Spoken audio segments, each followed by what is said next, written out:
2026-এ যে নির্বাচন হতে চলেছে, আপনারা কিসের ওপর ভিত্তি করে ভোটটা দেবেন? আমরা মমতা ব্যানার্জির প্রথম হচ্ছে উন্নয়নমূলক কাজ যে করছেন তার জন্য, আর 2 নম্বর হচ্ছে এই কারণে আমরা তৃণমূলকে ভোট দেব, কারণ হচ্ছে এরা হিন্দু মুসলিম করছে, বিজেপি এসআই নিয়ে মানুষকে অনেক ব্যতিব্যস্ততে ফেলেছেন এবং বাংলার সংস্কৃতি কৃষ্টি নষ্ট করবে। এর জন্য আমাদের বাংলায় মমতা ব্যানার্জি সঠিক জায়গায় আছে, তাই আমরা মমতা ব্যানার্জিকেই ভোট দেব। আপনার কি মনে হচ্ছে এবছর কি পরিবর্তন না প্রত্যাবর্তন?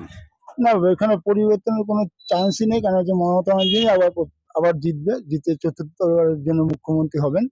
আর বাংলায় উনি সবার জন্য উনি কাজ করেন, বিশেষ করে উনি কোনো দলমত নির্বিশেষে সবার কাজ করে।